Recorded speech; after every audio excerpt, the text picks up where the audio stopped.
증주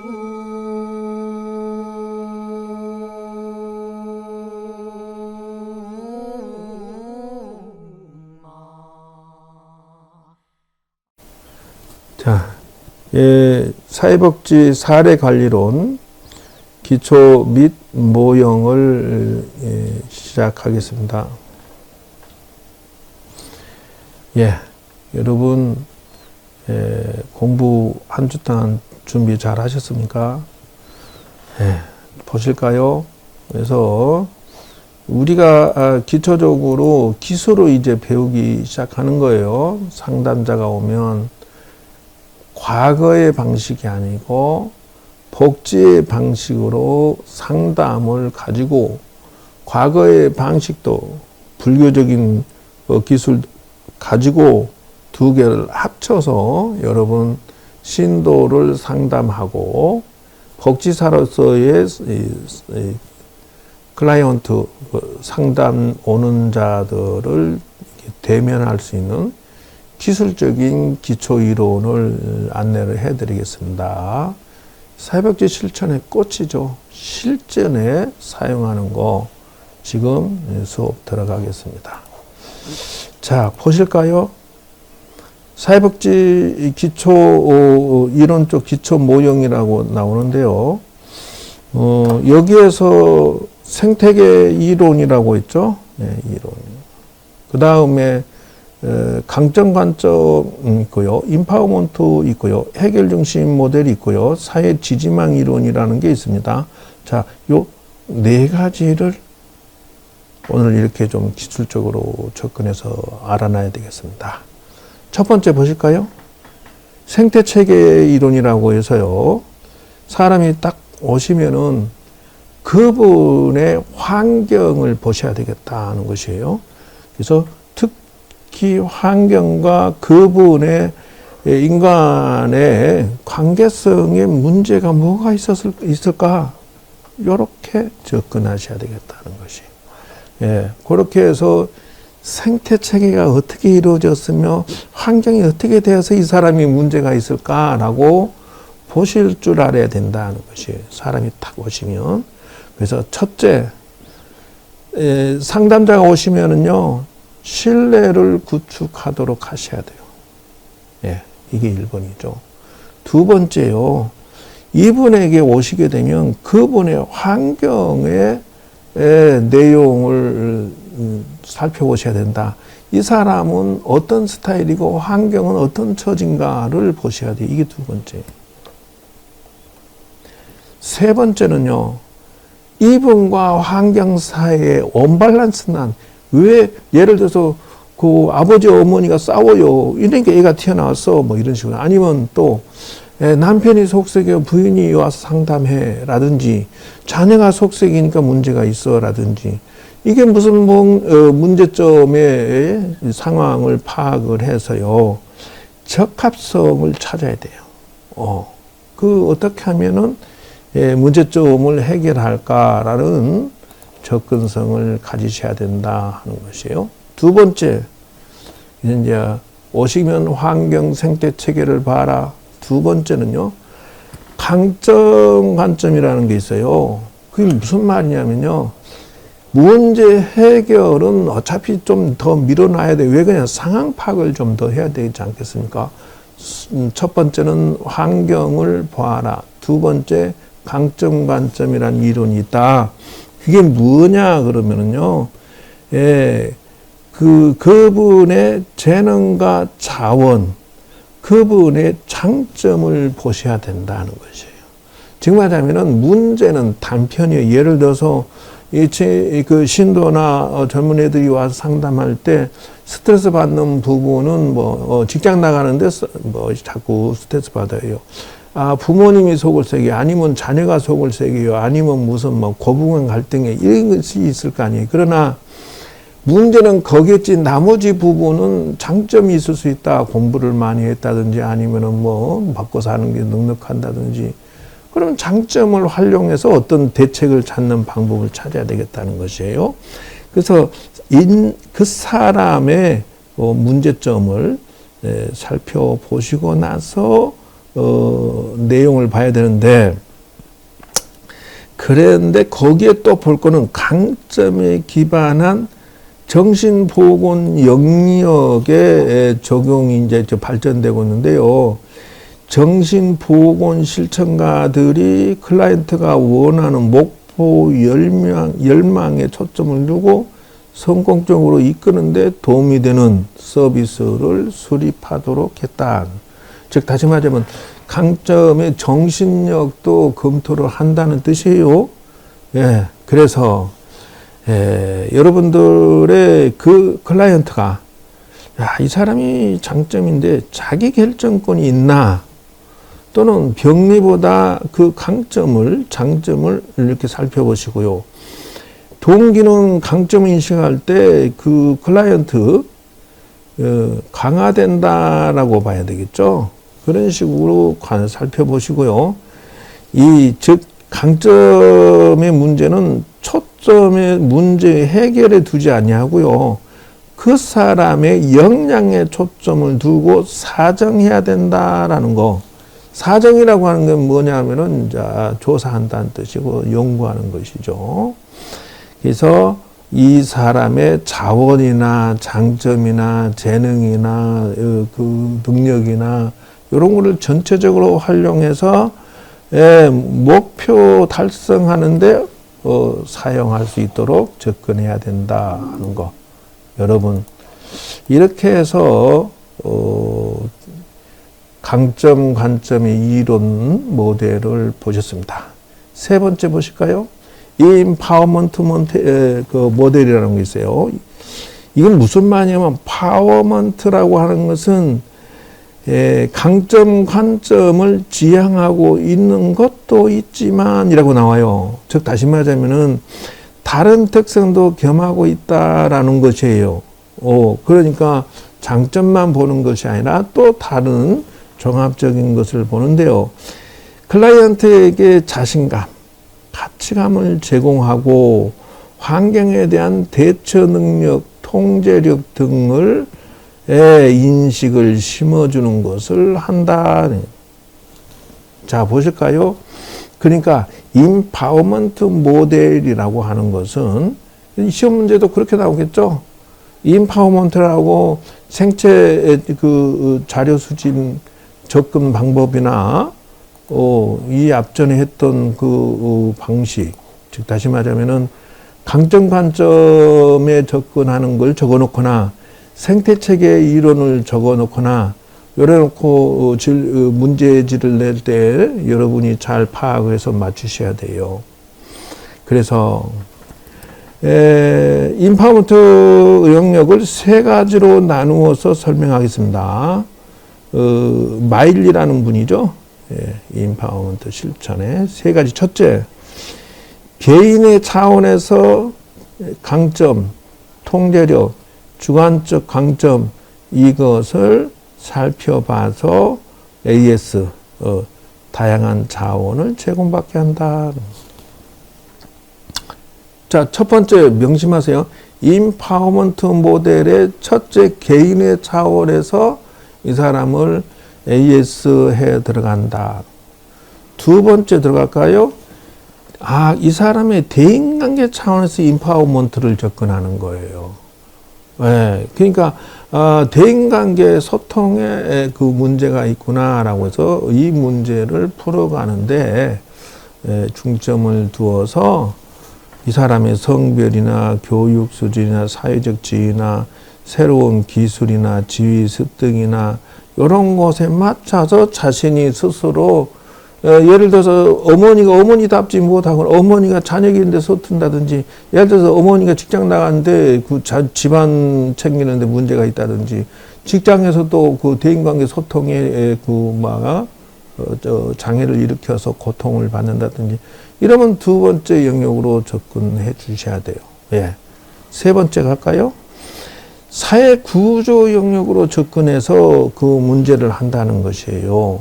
그래서 이 사람은 구조적으로 사회적으로 문제가 생겨서, 즉 말하자면 자기 집안 문제가 아니라 이웃이나 그 사회의 그 불합리한 또는 침해를 당하거나 서로 이익에 문제가 생기거나 그랬을 때는 구청이나 기타 시청이나 기타 모든 법률 경찰까지 대동해서 이 문제를 접근해야 된다는 것이에요. 그래서 임파워먼트 세 가지가 무엇이냐 이러면 이렇게 답을 하셔야 된다는 거예요. 그리고 여러분도 그렇게 접근하려고 생각해야 돼요. 그래서 원칙이 있습니다. 첫째, 자신감, 가치감을 통해서 자신의 힘을 스스로 풀어나갈 수 있도록 유도한다. 1번. 두 번째, 개인의 내적 역량, 대인관계 역량을 강화시키는 데 초점을 둔다. 즉 말하자면은 약하게 시작을 해야죠. 누가 딱 욕을 하게 되면 그것을 대인관계에서 소통하는 방식을 훈련시키죠. 예, 그렇게 해서 영향을 잘 받지 않고 자연스럽게 그것도 넘길 수도 있고 풀어갈 수도 있고 하는 방식. 또 고부 간의 갈등이 됐든 부부 간의 갈등이 됐든 이런 것도 마찬가지. 직장에서도 문제죠. 예. 그래서 강화시켜 훈련시키는 거요. 그것이 두 번째입니다. 세 번째 무엇일까요? 정의한 문제를 수용한다. 그래서 클라이언트가 이 상담 오는 분이 자기가 원칙을 정하는 게 있어요. 나름의 기준이 있어요. 그거 무시하면 큰일 납니다. 일단은 그것을 인정을 하면서 접근하는 방식을 찾아내야 되고요. 거기에서 플러스 알파를 할 수 있도록 해야 된다. 이게 세 번째. 그 다음에 사례관리자는 이게 늘 명칭입니다. 클라이언트 협력해서 신뢰하고 그 일을 풀어가는데 공유를 해야 돼요. 예. 제일 중요한 거예요, 사실은. 상담 오신 분이, 그 관리자가, 상담해주는 선생이, 이거 문제가 있어. 내가 생각할 때 의심스러워. 이러면 끝난 거예요, 지금 일은 끝난 거예요. 능력이 없으면 관둬야지. 상대방이 의심하게 만들면 되나요? 안 되잖아요. 자, 여기까지 해서 임파워먼트 모델을 다 했습니다. 자, 그 다음 네 번째 하겠습니다. 네 번째. 해결 중심 모델 보실까요? 그래서 클라이언트가 가진 장점이나 능력이나 이런 거 해서 문제 해결하기 위해서 결국은 지금까지 자료 수집하고 그 문제점들을 살펴봤던 걸 가지고 이제부터는 해결 중심으로서 접근한다는 것이에요. 그래서 해결 중심에서는 면접의 기술이 있답니다. 첫째, 클라이언트가 가지고 있는 자원에 초점을 맞추고서 기존에 있는 능력이나 자원이나 가족이나 어떤 이 내용들을 가지고 어떻게 하면은 이게 좀 풀어질까라고 접근해요. 두 번째, 클라이언트에 대한 넓고 다양한 관점을 유지하면서 자신의 강점과 자원을 발견하고 확대 활용하도록 돕는 유용하다 이거죠. 그래서 상담자의 장점이 무엇인지를 활용해서 거기서 타고 나와야 돼요. 무엇이든지 그분의 상담 오신 분들의 기존에 있는 장점을 활용하시고요. 해결 중심을 길을 찾도록 해야 되는데, 이제 여기서 사례 관리자가 그분이 해결 못하는 부분을 이제 각 복지관에 연계해서 전문가를 연결해서 풀어가는 이런 방식을 사용해야 된다 하는 것이에요. 그래서 역량을 강화하는 데에도 중심, 실용적이고 구체적인 방법을 제공해 주셔야 되는데, 주요 실천 원칙은 다음과 같이, 첫째, 과거보다 현재 중심으로 일에 집중을 할 수 있도록 해야 된다. 호황된 생각, 모순된 사고방식, 이것 전부 해결 안 돼요.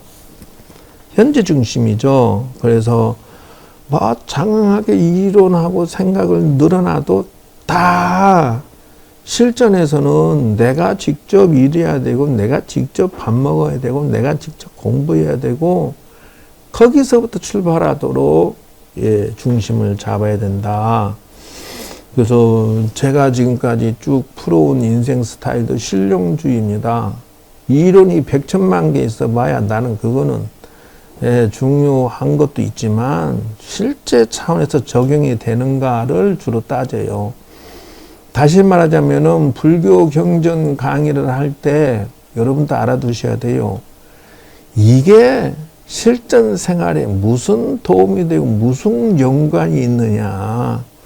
내가 여기 앉아서 아상, 인상, 중생상을 죽여야 됩니다라고 공을 알아야 됩니다라고 말해봤자 지금 저분들에게는 기등으로 다 흘러간 이 얘기에 불과해요. 그러니까 어떻게 접근하냐.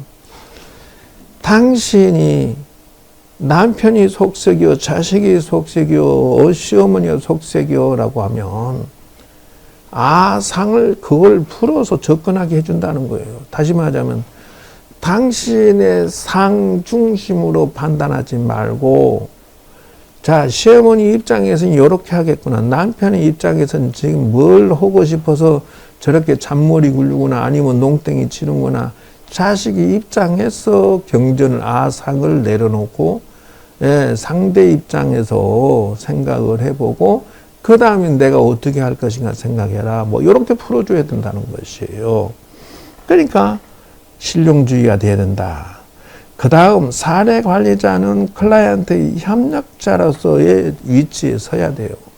같은 편에 들어주고 같은 입장에 생각해서 살살 풀어가 줘야 된다. 근데 클라이언트 상담자가 딱 봤더니 이 복지사가 말이죠. 이 선생님 말이죠. 이 스님이 말이죠. 자기는 잔소리만 해. 자기가 문제 있다고만 소리만 하지. 이거 뭐 도움이 되는 것이 아니라 협력자도 아니고 뭣도 아니고 비판만 하고 앉아서 짜증나고 화가 나고 획 가버려.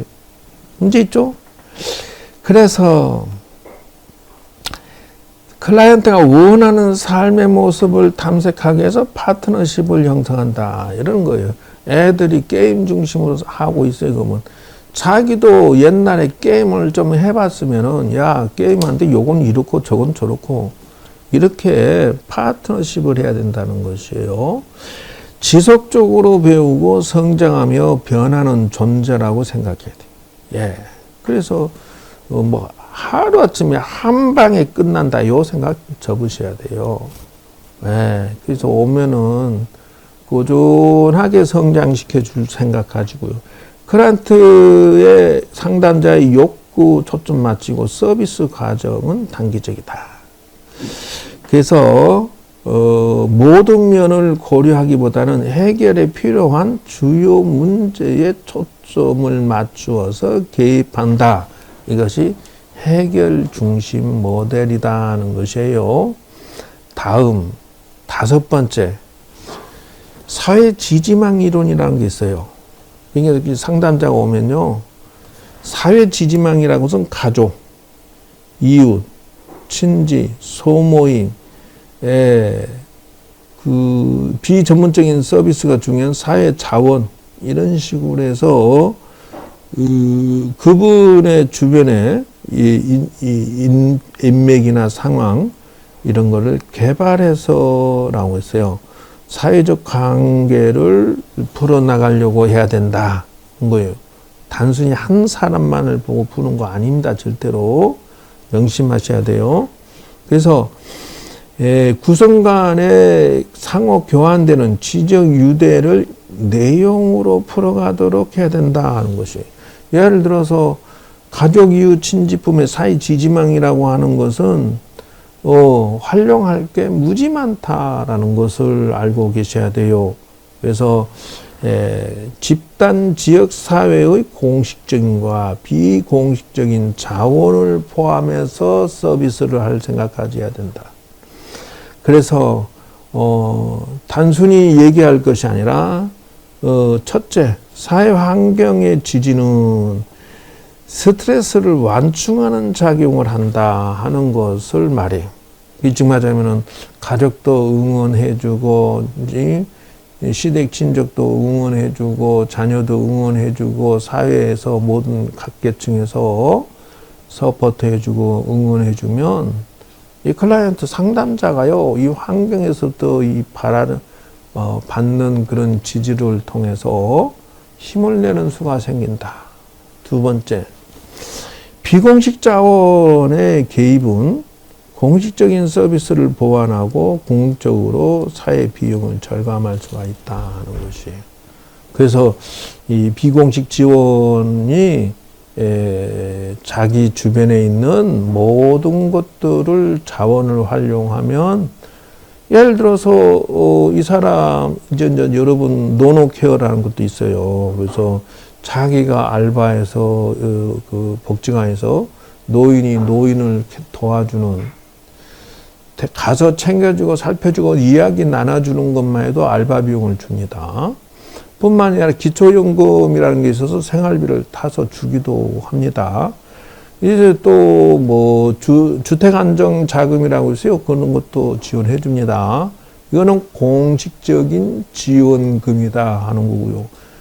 비공식이라고 하는 것은 가족, 친지, 형제가 서포트해 주는 자원이라는 것이에요. 돈이 국가적인 돈이 전략될 수도 있고요. 또 성공적인 것이 더 많습니다. 그래서 대다수 사람이 전문가의 도움보다 비공식적인 가족, 친지, 친구, 이웃의 도움을 보다 선호하고 긍정적인 효과를 가진다. 연구가 그렇게 나옵니다. 그러니까 그거 명심하셔야 되겠습니다. 자, 그 다음. 그래서 사회 지지망 이론에서 첫째, 둘째, 셋째를 적어서 문제집 나오면 이렇게 파악하고 계셔서 답을 해 주셔야 돼요. 그래서 스트레스 완충 작용한다. 사회 지지는 비공식 자원이 상당히 도움이 된다. 비공식의 내용이 이 사람에게는 성공률이 높다. 네 번째, 사례 관련 다양한 조직과 자원과 연계를 통해서 풀어가도록 하면서, 예를 들어서 이제 부부가 싸워도요, 요즘에는 공개적인 자리에 상담에 나와서 성가듯이 서로 누가 논리가 맞는지를 대화를 나눠요. 유튜브 봐도 그런 게 나옵니다. 부부가 나와서 서로 자기 주장을 말을 하게 되면 앞에 들으시는 그 사람들이, 선생들이, 교수나 전문가들이 결국적으로는 당신이 조금 양보를 더 해야 되고, 당신은 말이요 무엇을 시정하면 좋겠다라고 진단하고 판단 내려준다는 것이죠. 근데 재미있는 것은 그런 그 상황이 이루어지면 이게 사람 마음이요. 두 부부가 다이렉트로 붙어서 서로 네가 올리 내가 올리 싸울 때는요, 절대 항보가 없습니다.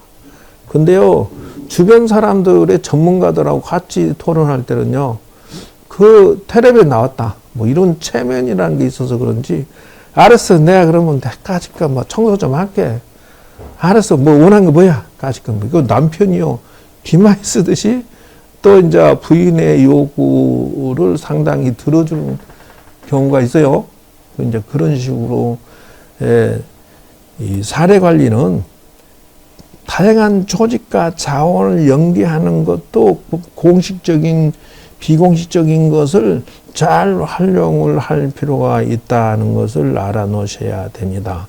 그래서 전문가가 이것을 사용할 때, 넷째는 이런 것입니다. 그래서 여기까지. 다음, 사회복지 사례관리 모형에서 보실까요?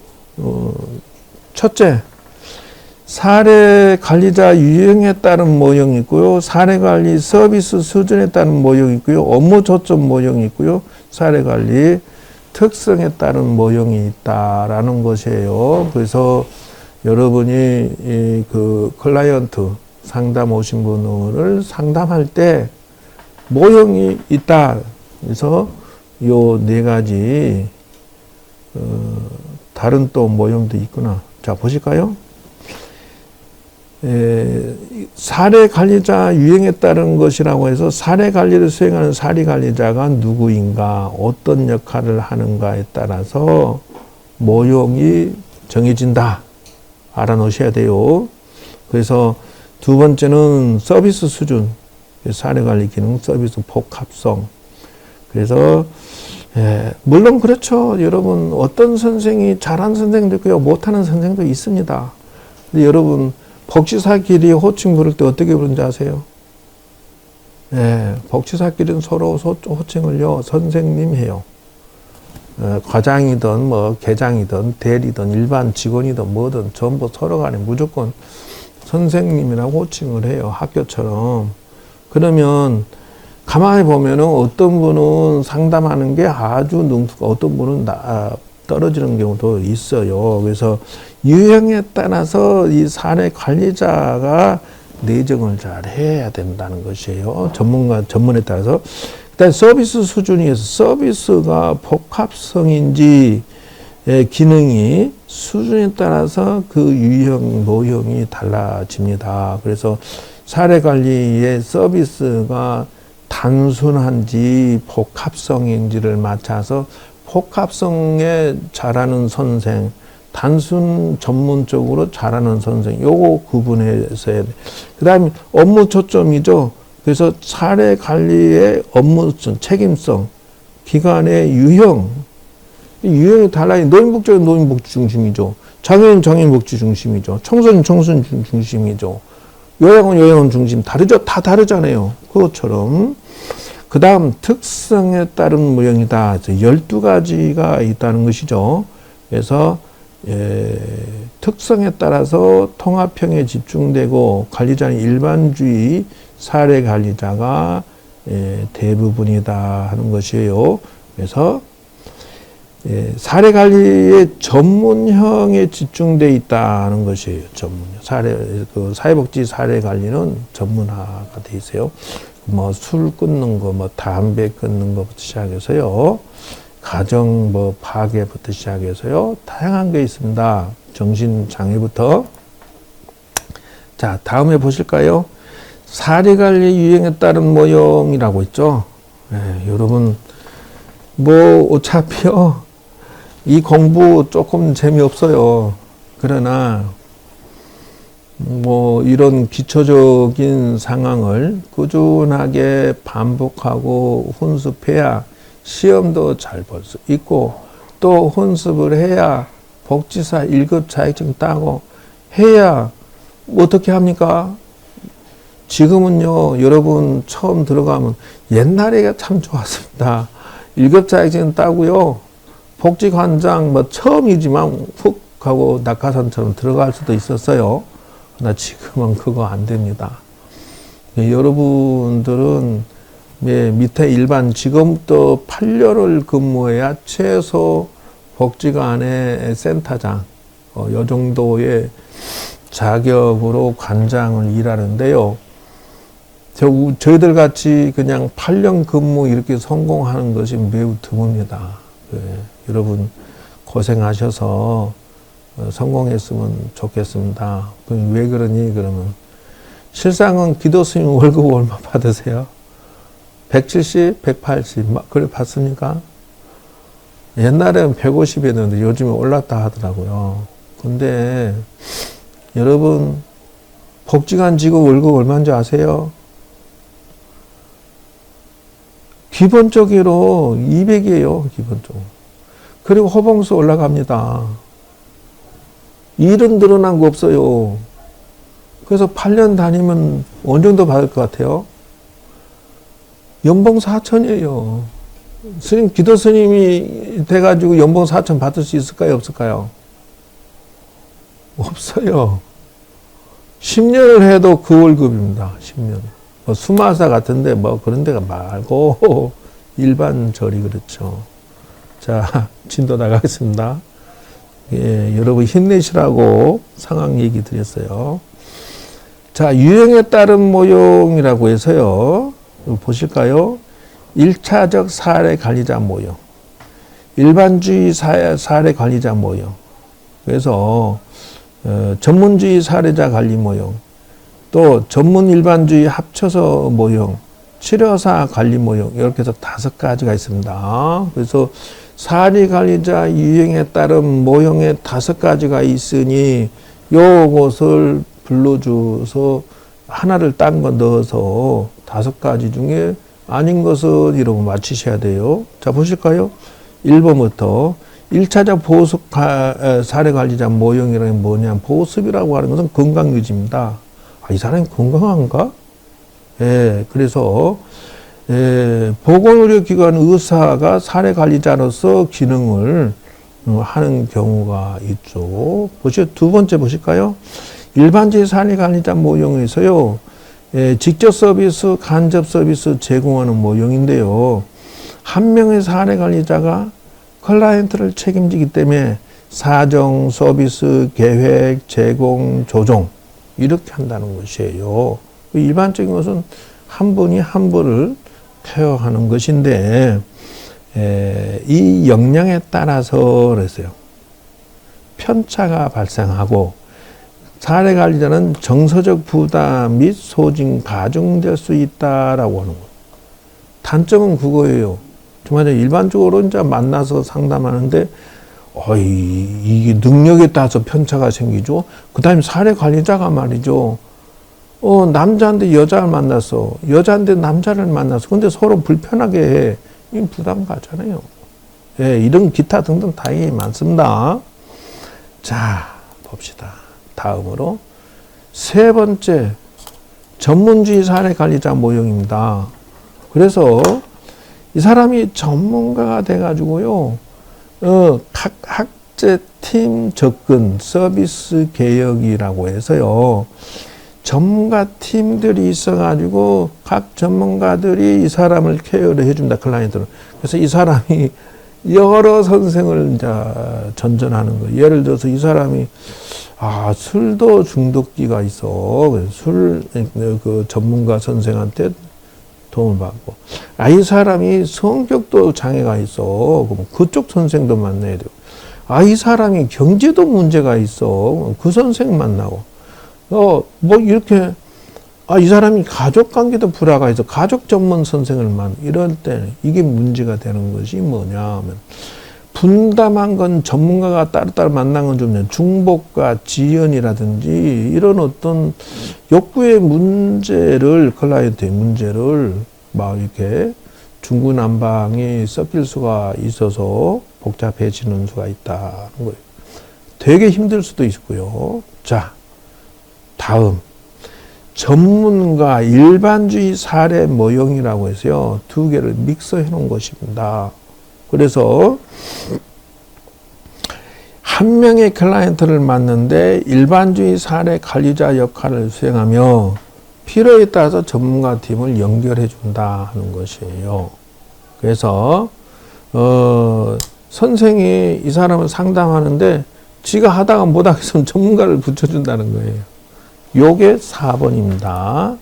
알아놓으셔야 돼요. 5번째, 다 됐습니다. 치료사 관리 모형이라는 게 있어요. 이게 뭐예요? 상대방이 정신적인 문제 있다, 건강에 문제 있다, 치료사 중심이기 때문에 사례관리 모형이라고 한다는 것이에요. 그래서 욕구 해결, 문제 해결이 곧 치료로 정의되는 경우가 있다는 것인데요. 이게 문제죠. 실상은 그것만 있는 게 아니라 복합적으로 경제적인 것도 문제 있고, 성격의 장애도 있고 이러기 때문에 다 해결될 수는 없다는 것이. 자, 지금 사례관리 서비스 수준의 모형까지는 그래도 해야 될 것 같은데, 여러분, 여기까지만 좀 더 조금만 더 나갑시다. 사례관리 서비스에서 단순형, 기본형, 정확형, 전문 관리형으로 나눕니다. 그래서 단순 사례 관리 모형이라고 하는 것은요, 그 사례 관리의 초점을 클라이언트와 지역사회에 단순히 연계한다는 것이에요. 그렇게 해서 상담 전문가는 100번 정도 경험자가 이게 관리를 한다는 것이에요. 예, 그래서 지역과 중개자 역할이 매우 슈퍼비전에 요구되는 상황이라서요. 그래서 뭐 기관에다 연결해 주기도 하고 구청에 연결, 경찰서 연결 이렇습니다. 다음 기본형 사례 모형이라고 해서요. 그래서 클라이언트와 지역사회 자원 서비스 연계하는가 동시에 조언 상담 제공해서 1차적인 상담가의 역할을 하고 충분한 훈련 경험 이런 거 준 전문가이다 하는 것이 이분은 30번 정도 사례 이상자다. 종합형 사례 관리자라고 하는데요. 그래서 로먼스 설명이라고 하는데 다시 말하자면은 15가지가 있어요. 사례 발견, 의뢰, 적극적인 클라이언트 발굴, 접수, 사정, 목표 설정, 계획, 개입, 서비스, 자원 연결, 목표 작성, 뭐 이게 종합이죠. 결과, 평가, 기간 상호간 조정, 상담, 치료, 클라이언트 옹호 다 있어요. 이것도 10에서 20번 정도인데요. 종합 사례 관리 모형은 어차피 우리는 다 저거 해야 돼요. 선생은. 예, 전문 관리 사례 모형이라고 해서요. 이게 상당히 지역 간에 상당히 이 서로 간에 연결이 치밀하게 돼 있어야 되고요. 조직에서의 계획, 의사결정, 점검, 조정, 자원, 배분, 통솔 역할을 한다. 그런 것을 10번 정도. 그래서 여러분 그 단순형은 몇 번 정도입니까? 단순형이지만 쉽지 않죠? 100번. 기본형은 몇 번일까요? 30번 정도 경험. 종합형은 몇 번이에요? 10에서 20입니다. 전문가는 10번 정도 이렇게 나갑니다. 자, 요렇게 해서 여러분들에게 이론적인 접근하는 모든 상담하는 기법을 기초적인 것을 안내를 해드렸습니다. 여러분 들어주시나 고생하셨고요. 자꾸 앞으로도 계속 나옵니다. 그래서 전문가가 되시기를 그날까지 끊임없이 정진을 하셔야 되겠습니다. 여러분 수고 많으셨고요. 건강 보충하시고 또 다음에 뵙겠습니다. 자, 여러분 수고했습니다.